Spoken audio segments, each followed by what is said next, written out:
Isimemezelo esiphuthumayo ngani zakwethu, isimemezelo esiphuthumayo nohlabeni olawule.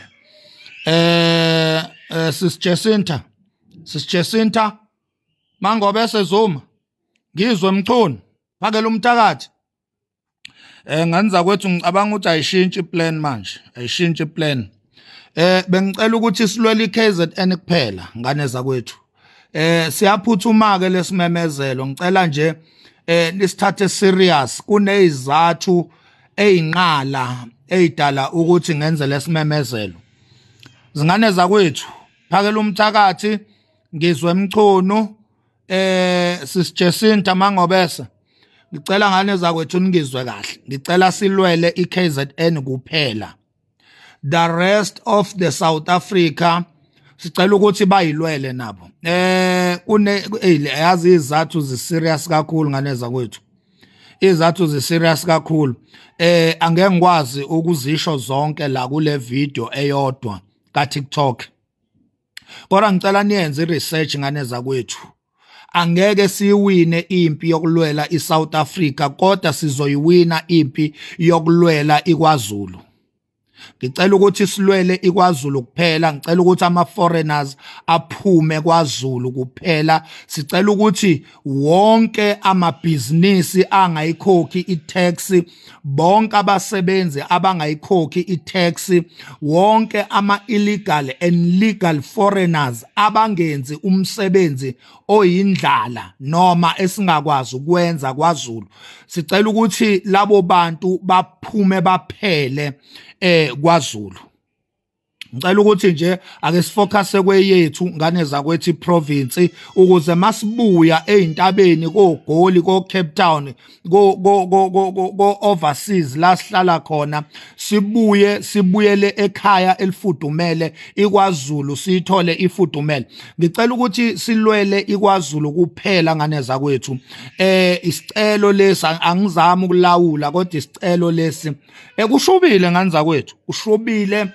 I-information siyayithola kubi. Ngeke size sinqobe impi yokulwela iSouth Africa, kodwa sizoyinqoba impi yokuvikela iKwaZulu, sizoyinqoba impi yokulwela iKwaZulu, sizoyinqoba impi yokuklina iKwaZulu Natal. Sizoyinqoba ke leyo. Ama-politicians eSouth Africa ayadla ngama-foreigners, ayabenefita ngama-foreigners. Abelungu amandiya bayadla ngama-foreigners. Idlala indima enkulu lento ekuthiwa i-cheap labor la eSouth Africa. Ihamba ibanga elide lento ekuthiwa i-cheap labor la eSouth Africa. Kuningi ama-politicians kanye nabelungu namandiya abadla ngakho kuma-foreigners. So angeke sikwazi ukuthi labantu laba ngeke baze bavume sibaphuce isinkwa emlonyeni, badla kakhulu. And lalela, imali labantu engibashoyo, ama-politicians kanye nabelungu, imali bayenza kakhulu ngama-foreigners. Lamabhizinisi abo lokuba osopolitiki babo abanamali, akunamali lento leyana. Labantu ukuze babe rich, baphilele impilo abayiphilayo, impilo yomntakabani le abayiphilayo, baphila ngama-foreigners. Angeke sinqobe impi yama-foreigners uma sizothi i-national, kungcono ayibe provincial.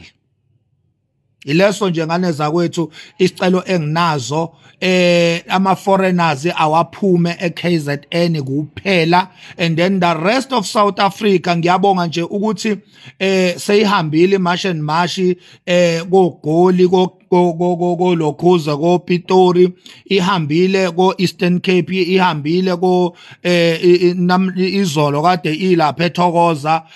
Wonke amamashi abe successful. Siyabonga ukuthi nibakhombisile indlela ukuthi kwenziwa kanjani. Sicela ukuthi ke manje bayiqhubekele.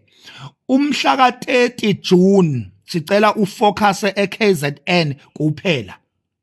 Ngiyanicela ngane zakwethu umhla ka-30 June sicela ufocus eKZN ukuze yonke into izolo angeke sikwazi ukulungisa iSouth Africa yonke singakaphumeleli ekulungiseni eyethu iprovince KZN.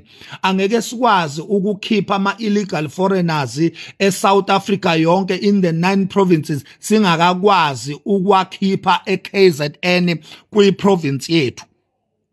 Into edala ukuthi sibizwe ngama-xenophobic, sibizwe ama-tribalist, it because sifuna ukunqoba impi kamakhelwane singakayinqobi ekhaya. Sifuna ukunqoba impi engaphesheya singakayinqobi impi enganeno.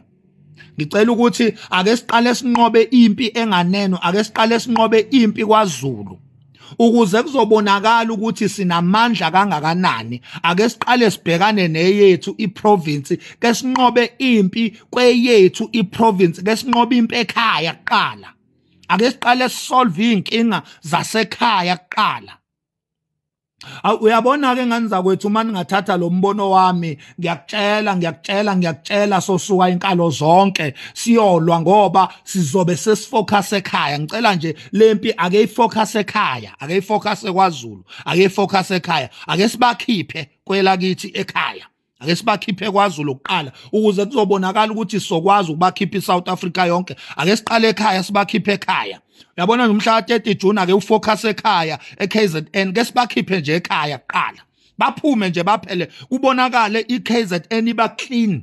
Ake kuqale kubonakala iKZN iba clean ngoba ngeke sikwazi ukucleana the whole South Africa singakakwazi ukucleana iKZN ngoba thina singaba seKZN, singaba kwaZulu thina. Ake siqale sifocus kwaZulu ngane zakwethu.